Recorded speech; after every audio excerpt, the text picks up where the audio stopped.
Shlomo, welcome aboard to the show. So happy to have you today. Great being here. Thank you so much for having me.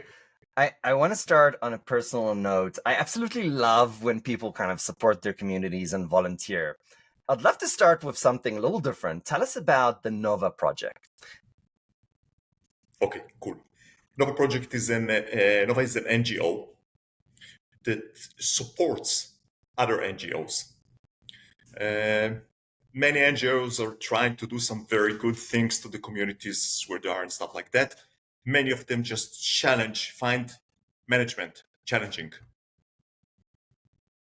Lots of good intentions, but you need to know how you need some practice, to manage something to bring results. So the Nova project took a huge project, take 21 NGOs every year.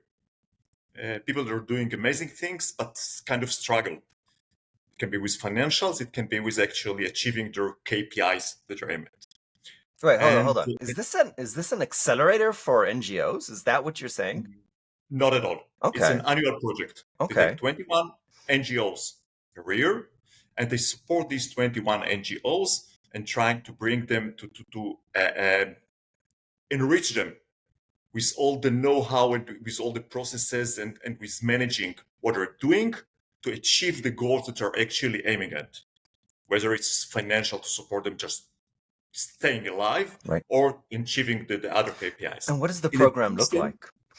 what it looks like. Okay, so it works with some three large universities. Mm. It's an annual course for the students. Very, very challenging one. You need to accept, not easy to accept, high demand Oh, wow. for this course. A very challenging one. And these students have to analyze these NGOs. They separate into groups. Each group get an NGO,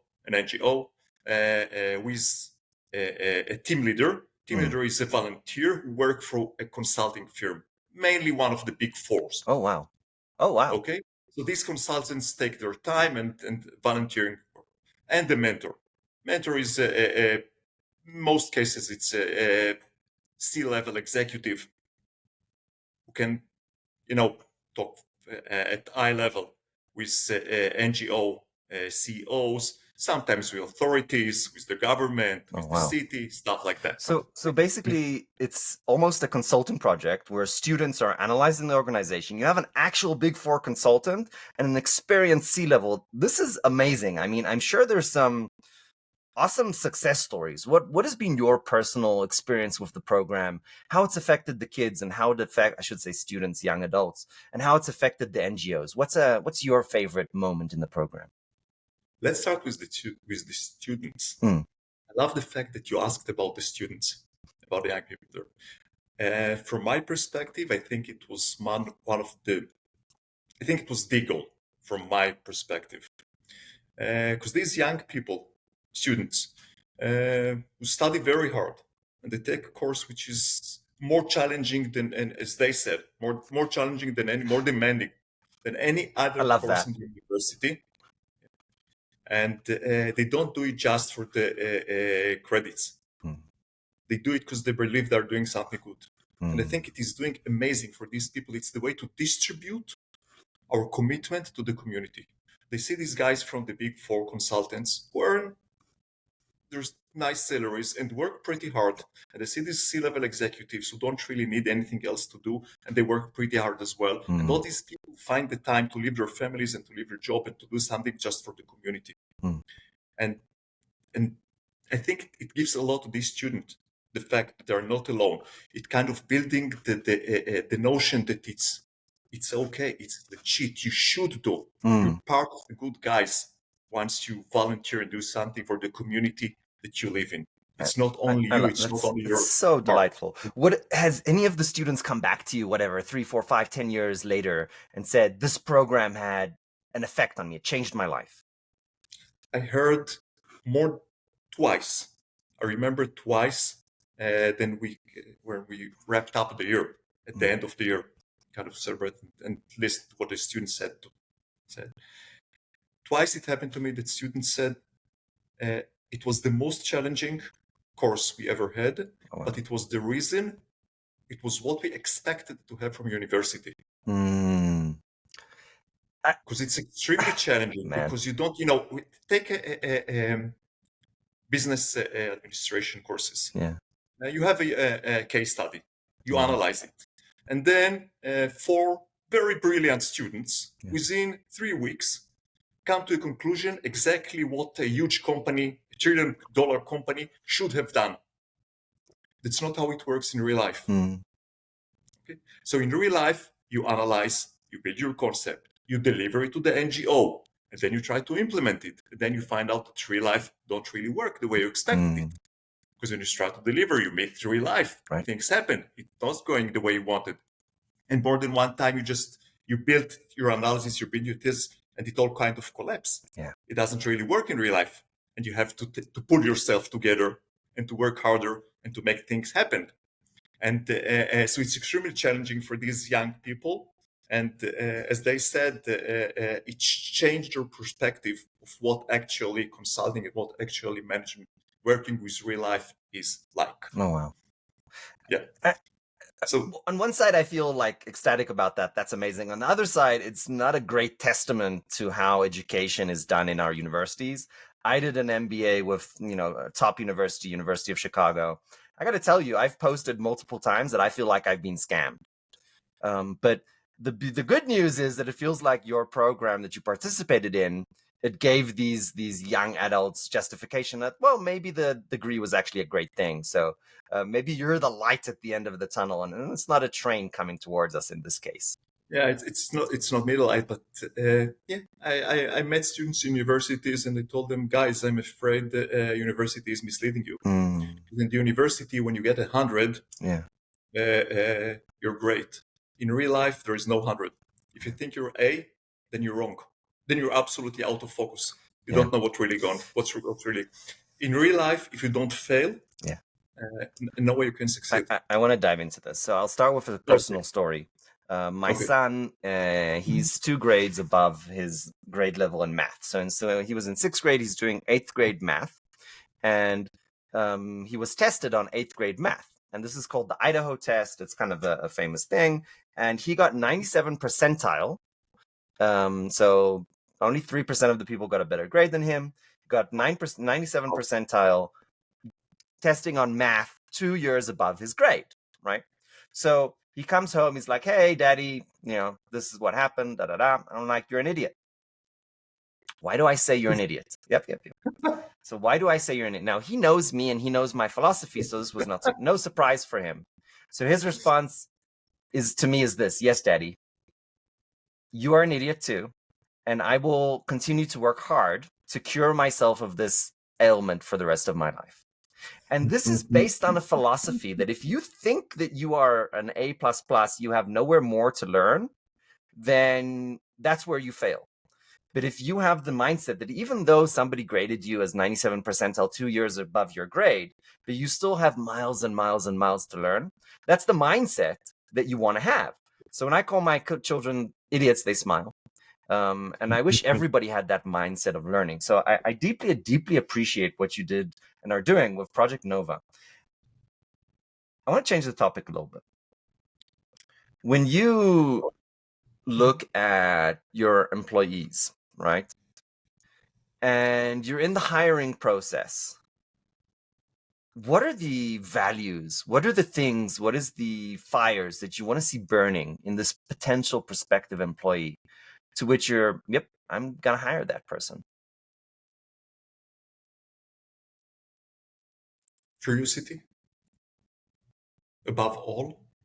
Why above And all? Like that's, I want you to say more, but before we get to the other ones, why above all? Like, wouldn't you want them to be actually really good at what they're doing? um, This is the hard part, the hard no, question it's not. part of the interview. For me, it's not a hard question. I should say, for me, it's pretty trivial. When I recruit employees, mostly high-level managers, tell them uh, only one favor on a personal level I'm Mm. asking for you. Mm. The day that you will believe that you truly now know everything you should know in your job, please quit. Love that. You actually say this to your executives? Always, always, always, always. Because that will be the day that someone else in another organization who don't know all the things they should know would bypass us. That's absolutely delightful. I've never heard that before. Curiosity. What else? Commitment. I love people who are committed to things, who don't count the hours, who don't work just for the salary, who just really want to work, want to do. And So, it doesn't really matter what the reason is. It can be because of the goal that we are serving, because of our vision, or just because you love to program. I don't really care why. As long as it's something that motivates you. let me play the devil's advocate here, right? The evil CEO wants their employees to work as hard as possible. That's not exactly what you're saying. Why is this level of commitment and hard work, why is it important both for the company, obviously, but also for the employee? What does it create? Give us a little bit more color here.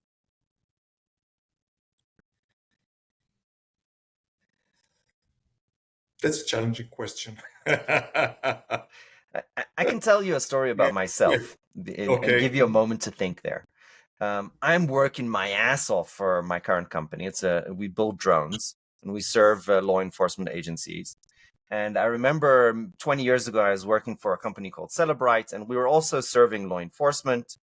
And I actually built the first forensic device. And it was an idea of Adi, the CEO from America, and Ron and I built that device. We programmed the first version. I hired the first team. I hired the guys that hacked the Apple phone. Every single person I hired, I shared the following story. The Metropolitan Police in the UK was able to catch a pedophile who was molesting a 13-year-old girl. There was a 6-second recording of the molesting. He deleted that recording. And yet our device, the Celebrite UFED, was able to reverse engineer, extract that. Because when you delete something, you delete just the first, it's still on the file system. We were able to extract that, encrypt it, give it as evidence to the courts. He was put away. So I worked my ass off because I believed in that mission. And every single person that I hired worked their ass off because they believed in that mission. So I think that maybe hard work for me in that organization and in the organization that I'm in right now, it's not the requirement, it's the symptom. So that's how I see your comment. How do you kind of see it from your perspective? First, I highly appreciate. I like your story, truly. And if it's okay on your end, I'd love to use it. Absolutely. Thanks. Absolutely. I don't have stock in Celebrite anymore. I mean, they should probably give me that company went when we sold the company, it was $80 million. I still remember, the smile Ron had on his face. He was the CEO. He had a good percentage in the company. He had this amazing smile on his face the day that the money cleared into his bank account. But it's a $1 billion company nowadays. And that was Yes. I triggered that. Like I did the pivot because I did the research. So I'm like, I had a big part in this. So I feel proud about that. But yeah, no stock anymore. So they should send me some. You should. Well, I think, as I told you, I expect people to be enthusiastic about what you're doing and to be very committed to what you're doing, Right. no matter what it is. As I told you, some would be because of the vision, because we are doing good and doing some very important and going to save some people, which we'll discuss probably later, Right. save people lives from time to time, Yeah. actually.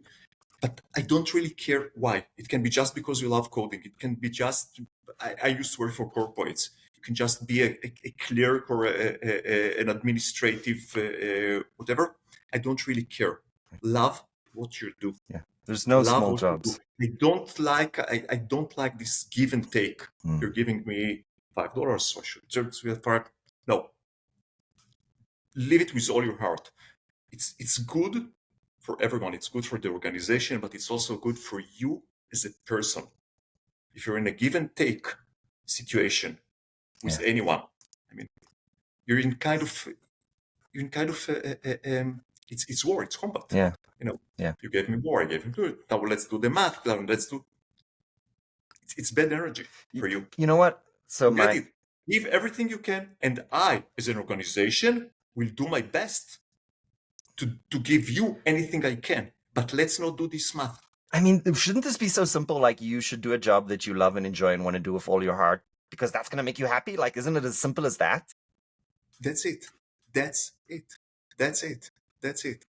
So I want to talk about scams, and Talk about scams. yeah, bank scams, and it's a topic that you have become quite an expert in. So, before we talk about, and keep me honest here, Leprechaun, we don't really talk about companies and in the podcast, but we do talk about the problem sets. So I want to talk about your current problem. Who are you serving? What are the customers' pains? And if you can, give me an example. Like, what have you seen your customers basically tell you horror stories? Okay. So first, let's discuss.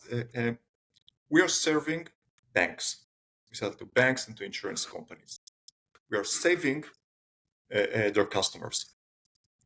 Oh, So hold on. Saving is a let's start. strong word. You gotta explain that. Let's start with the customers, with the end, with the one who is not paying us, so is not aware to our existence at all. Hmm. Like the story that you told that this young girl knew nothing about Celebrite.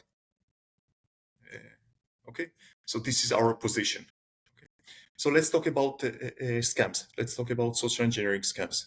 It's something that started to explode around 2021, some 4 years ago, late COVID times, where criminal organization kind of discovered the perfect crime. The perfect crime is, instead of hacking into customer accounts, bank accounts, or phishing for their credentials and then logging into their accounts and stealing their money, the perfect crime is just making simple phone calls and asking, "Hey Ari, would you mind transfer your funds to my account?" More than 1 million Americans a year say yes. Okay, this is stupid. Like, we've all like you get the prince from Nigeria and the oh, I've got a casket of gold that I need to transfer out of Africa. And I'm always like, who falls for this? And then the other day I'm talking to a CEO who tells me that a friend of his, another CEO, was it responded in an email, "Oh, I can't meet tomorrow. I'm busy helping transfer a casket of gold out of Africa." And this guy, he's like a top security guy, right? Len. Um, he's like, so he calls up his friend right away and like, dude, you're being scammed. Like, how do smart, intelligent people fall? And clearly it's happening all the time. It's a big industry. How do they fall for this? Extremely sophisticated manipulating techniques that these criminal organizations are using. Um, I'll give you some examples. For example, phone call, 10 p.m. at night. "Hello, Ari, we are from your bank fraud prevention department. Everything is okay. Relax. We just want to ask, did you just try to transfer $7,000 from your account to this specific bank in Uzbekistan?" And you said, "No, I didn't." They said, "Everything is under control. No worry. We're holding. Don't try to log into your account. It's under control. We're moving it to FBI investigation." And a bit later, you get a phone call from the FBI. And this guy, of course, he would go to in video if you want, and you would see him in the FBI and stuff like that. And you should not log into your account. And then they even keep you updated from time to time what's going on. And then you get an urgent call saying, "Okay, the bank couldn't stop them. They're logging into your account. You need right now, at this moment, to transfer all your funds to an account controlled by the FBI. We're going to save your money there. Do it now." Okay. And this is only one of, we've heard tens, and probably there are more horrible stories. It can be this is imposter scam. It can be investment scam. We have a great opportunity. And this great opportunity can be that you met Facebook or LinkedIn, a group of someone who is connected to Mr. Bill Ackman himself. And he works with him and he advises him. and now you somehow become part of a group that enjoy what he knows from working directly with Ekman. And of course, over time, you hear people in this group exploring the vast amounts of money that they did with the advice of this guy, and you become part of it, and then they manipulate you into investing in their accounts. And it can be Roman scam. In Roman scam, once again, we heard people highly intelligent, educated, very successful people who fell prey because they're extremely sophisticated, these guys, in how they manipulate people. And to make things worse, it's we now understand that it is easier to deceive people than to make people believe they've been deceived. So in many cases, the bank would call you and say, hey, this is fraud. And you say, no, it's not fraud. And you would go to your bank and you would sign a paper saying, I authorize this transaction and it's not fraud. Mm. So this is what we're dealing with. And Man, this is the long con, right? These confidence men and maybe women as well are playing the long con. You need to be so smart, so intelligent, so technologically savvy. Wouldn't they just do the work? Like, wouldn't it be better for them just to provide the service and be honest? Like, this is so much work going into these cons.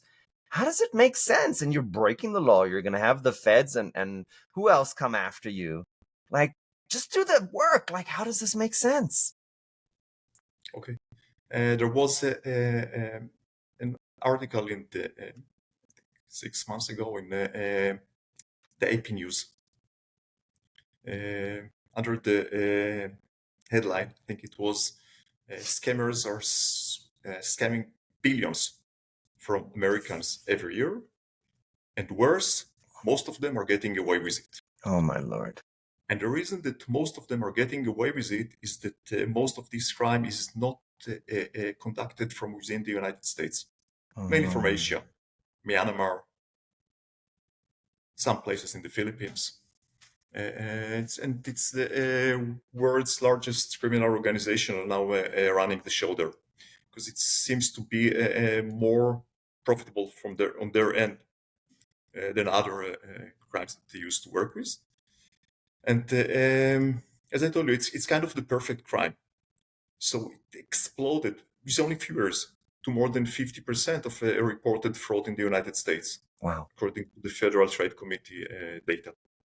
So, okay, let's go to the horror stories now. If that wasn't bad enough, let's make it worse.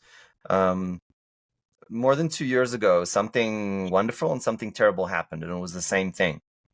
ChatGPT came along, and this is not individual hackers. These are now criminal organizations, organized crime.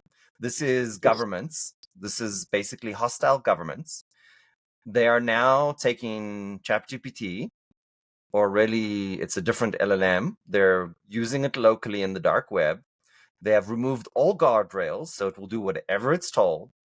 And they're now simulating real people, sending out emails. They have support desks. They have productized criminal software to be sold as a SaaS service. So the young and aspiring criminal can commit fraud or phishing attacks or whatever. And then if you're a young and aspiring criminal, you can call customer success and be like, hey, I'm trying to defraud this person. The software, can it do this and this? And then they'll answer and tell you, hey, this is what you should do. Most people don't know about the story that I've just told, unless you're in the security industry like yourself. This is getting scary. Like, the criminals, it feels, are light years ahead of us. So one is, feel free to share any story that you have, but how do we catch up? Okay. To be honest, it's challenging, and yes, we do have a problem. And as you said, these guys are well financed, they have great technologies. To make things a bit lighter for this conversation, from time to time, I tell my investors that we're fighting guys who are in a better position than I am. Because when I want to sell my product to bank, I have some 80 meetings there, and they have to approve it and check and that. And this is the story that they tell my investors. These guys tell their investors, "Give me a name of a bank, and I'll give you their money." And so yes, and they rapidly advance, but it's not just the technical story. The story gets even worse. They make real phone calls. Illegal call centers are making billions of phone calls to American citizens every year, according to official data. It is conducted mostly from as I told you, from Asia, Myanmar, places like this, by world's largest criminal organizations. How do they make billions of real phone calls? And what's going on there is that they're now dealing with human trafficking. Oh my Lord. And the estimations are there currently more than 100,000 people who've been trafficked there and are forced to make these phone calls. Oh my Lord. So it's horrible. Shlomo, being No other words. exposed, Yes. being exposed to really the worst sides of humanity, do you sometimes come home and just think to yourself, like, the devil is real and it's in the hearts of these men and women? Yes, the devil is real, and it's the heart of some of these people.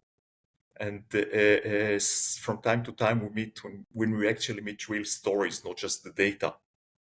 When we stump, they're horrible, just horrible. I mean, it makes people really pissed off in our office. I see even engineers, which don't really just have to code. When they get involved with these stories, they just get pissed off because it's horrible.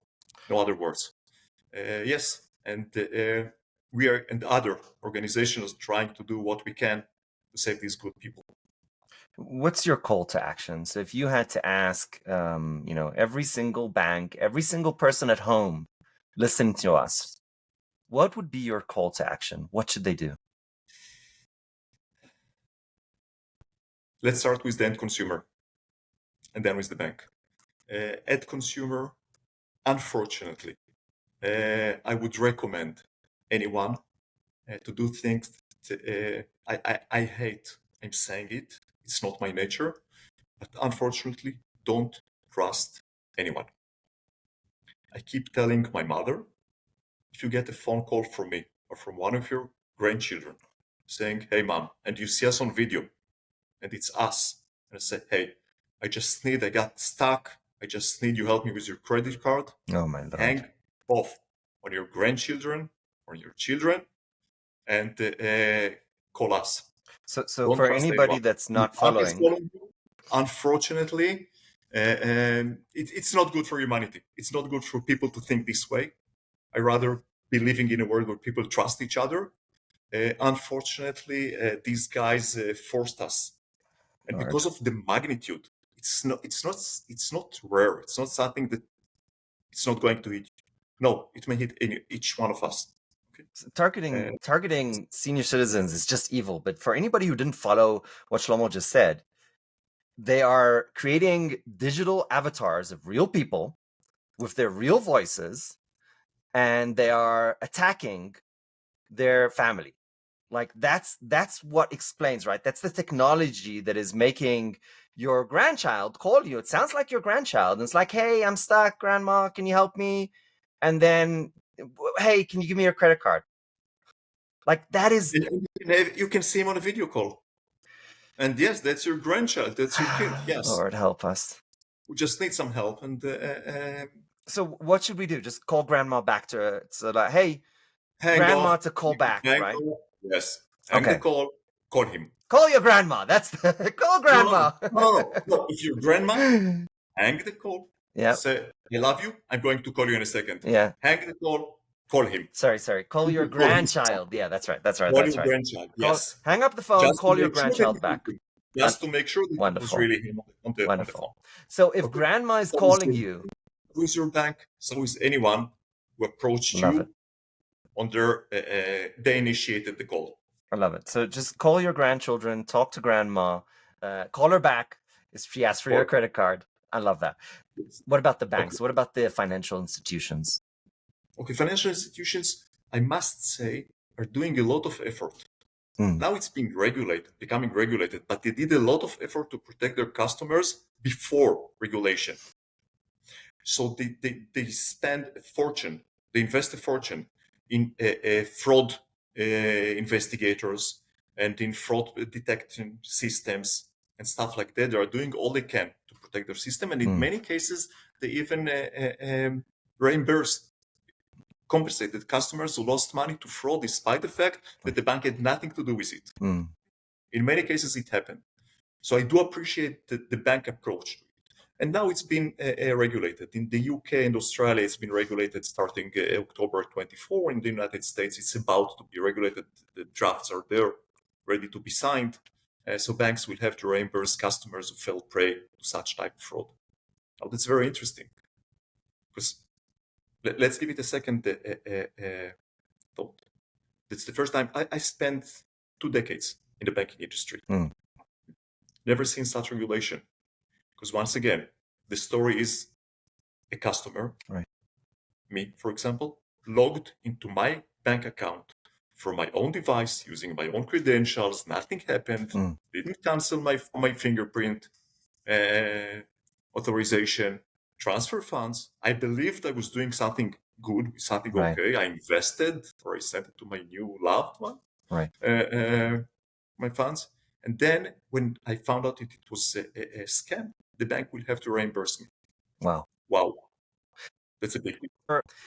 There is only one question that is scripted in this show, and it's a hard question because it's personal.